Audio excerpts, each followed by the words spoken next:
Hello and welcome to Inner Peace Now. My name is Adam and today's meditation is on anxiety.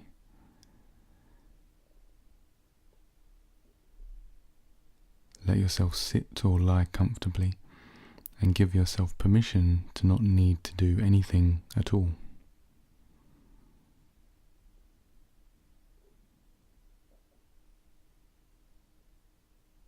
To begin, be aware of your breath as it breathes in,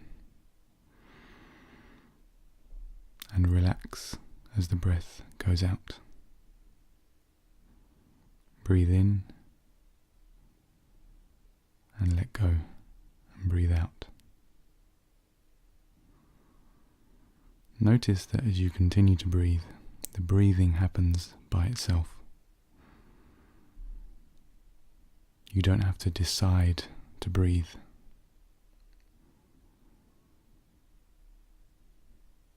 You can breathe more deeply if you wish, or just let the breath be exactly as it is.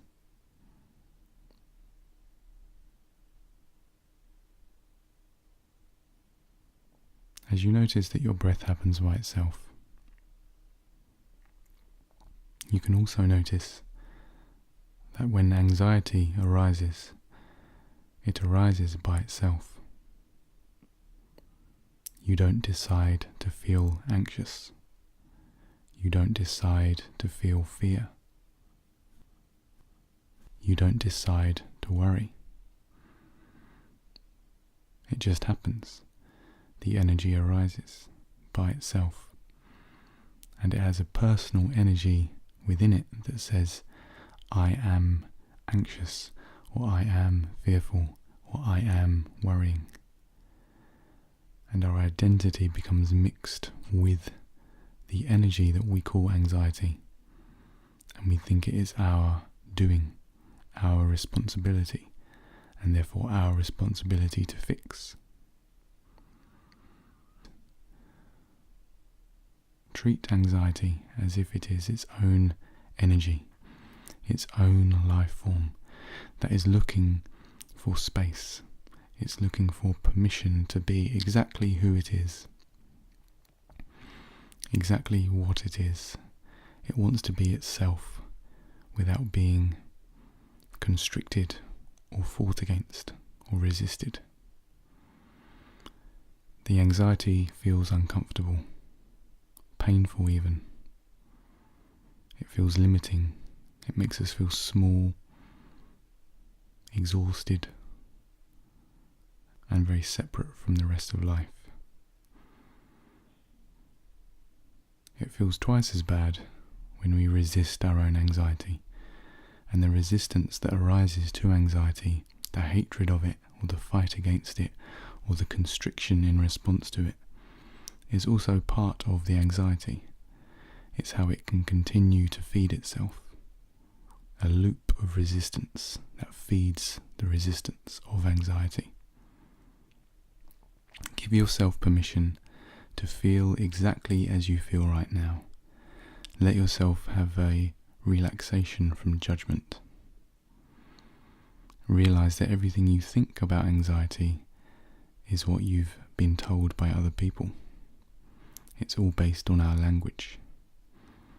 It's all based on society's view of what anxiety is and whether it should be there or not.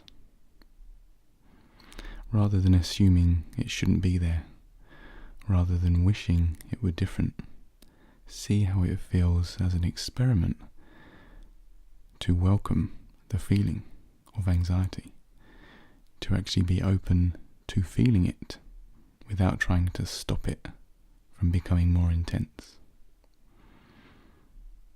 And this can be a scary thing. At first, it may intensify. The images that arise in our minds, the fearful images that we don't want to happen, that are connected with the anxiety, can become stronger. But you say yes to them.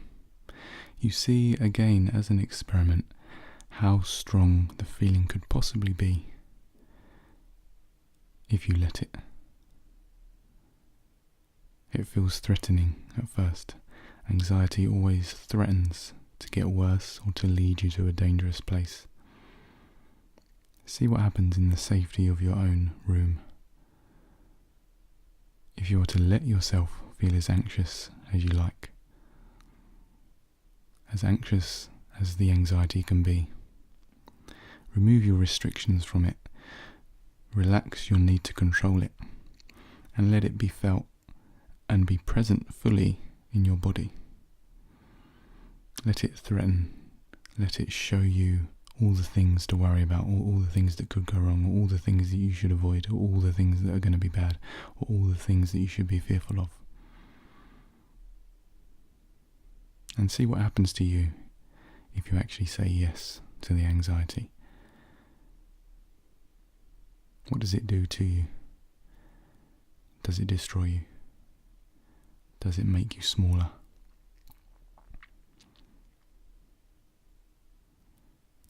If you feel like you are getting smaller or suffering, notice that this sensation is another sensation that you are aware of, that can also be yielded to, that can also happen exactly as it wants to happen without resistance.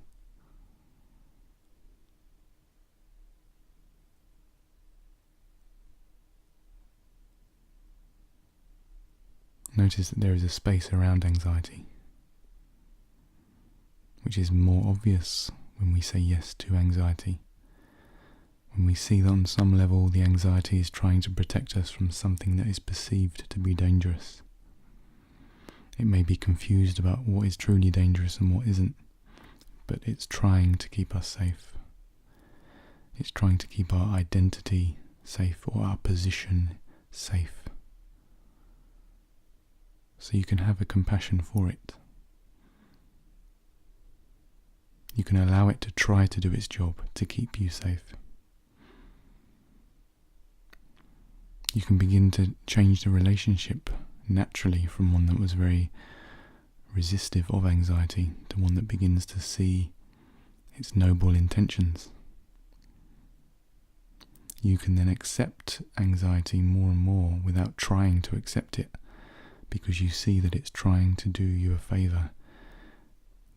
Something is believed to be a threat or to be dangerous, and the anxiety tells you not to go near that, and the anxiety is a signal to not go near something because it's perceived to be dangerous.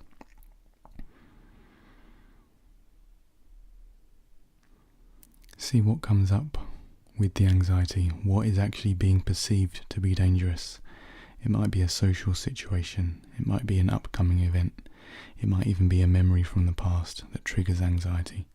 Something is being perceived to be a danger, and the anxiety then acts as a fear response to keep you from it. Let the danger arise in you, the thing that you wish to avoid through anxiety. The worst case scenario might come up. And rather than trying to stop the scenario, rather than trying to not experience it, rather than trying to pull yourself away from the felt experience that could apparently be so bad, you let yourself be in that, again as an experiment, to see what's the worst that could happen to you. Not to your whole life, not to a story that you create, but to you. What's the worst thing that can happen right now, or in this situation that arises in your mind that threatens to be so bad? If you let it run its course, if you let it become as intense as it wants to be, it might be being judged in a certain way. It might be the feeling of being embarrassed or being shamed, being seen, being criticized, being made to feel small. Rather than trying to stop that, let that happen. See how it feels to actually feel that diminishment of yourself happen. Or see how it feels to let people say and think what they want to think. Give them that freedom. Give the situation the freedom to be as it wants to be. You don't have to stop it. It's not your responsibility to manipulate it. And this is a way to see if something is really as dangerous as we thought it would be.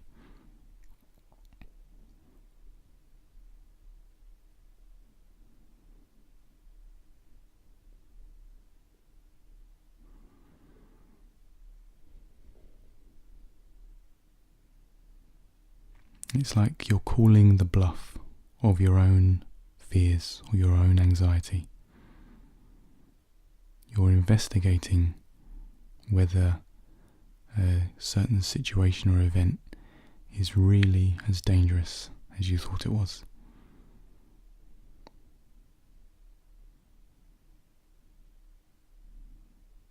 And it all happens by itself when you start to say yes, when you start to let your own fears manifest inside of yourself as intensely as they want to without trying to stop them.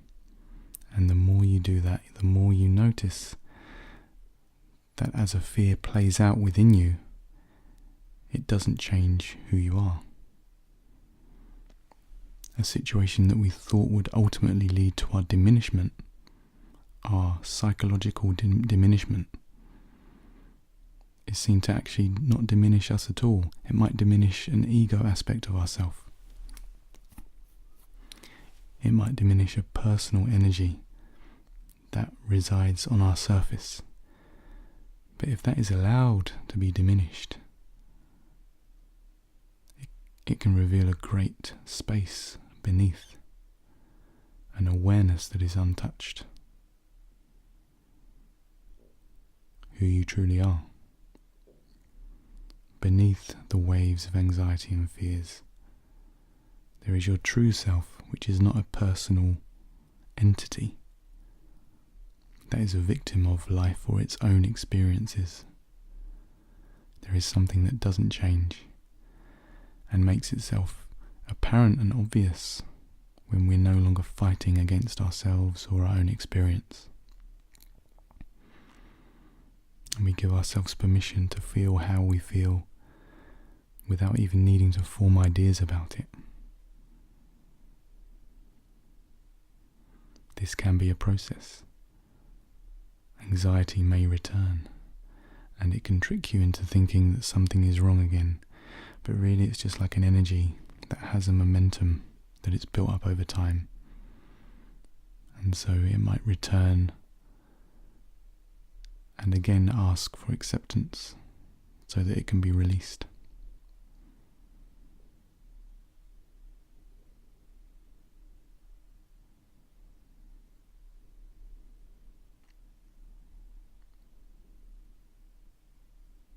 As the conflict with yourself and your own ideas about anxiety start to relax, you can once again move back into the body with your attention, if it wasn't there already. You can once again move back to your breath with your attention. Feel the breath in your body.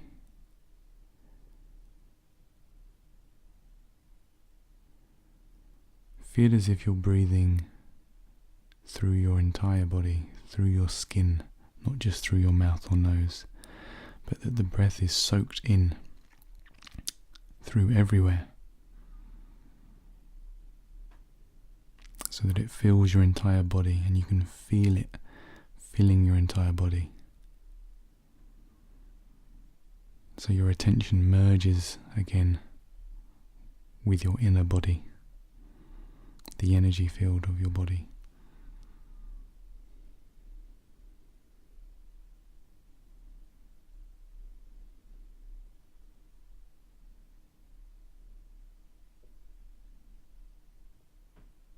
We can take our attention further down to the feet, just to rebalance things. We can feel that our whole body is connected in some way to the earth. Even if you're not outside, even if you're in an apartment building, you can feel your body's connection with the bed, or with the chair, or with the floor. And you can feel that from the building that you're in, there is a connection to the earth. The building that you're in connects directly to the earth. there is still a connection to the earth. You can be aware of this connection. You can be aware of how vast the earth is in comparison to your own body. You can even have the sense that your body is a tiny fragment of the earth that has the chance to get up, move around and experience things.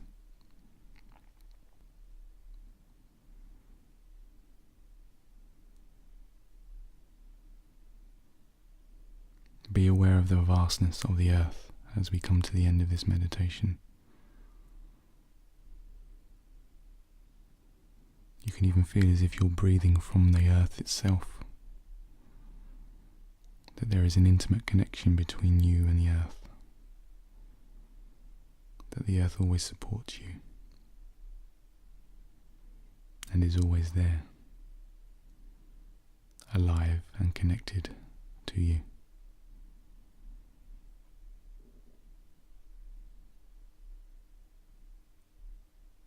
You can feel as if you have roots that extend from your body, from your feet, down and down into the earth, so that a connection is made and enhanced. And any anxiety that remains can almost fall away down these roots without resistance, and they can turn back to the earth, almost like they go home to their original place, and the earth can absorb them and turn them into nourishing energy with ease.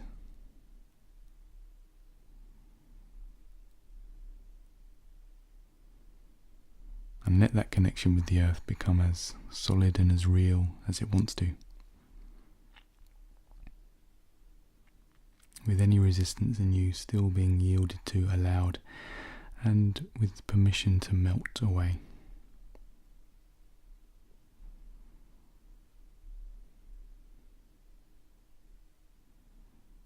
Anxiety is not who you are.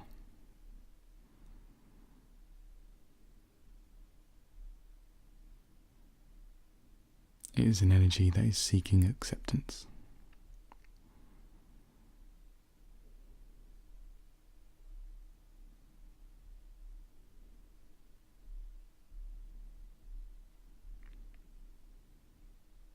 Be aware of your breath again as you breathe in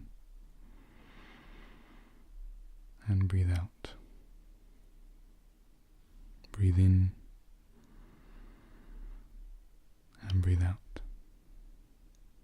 Breathe in and breathe out. Thank you for listening.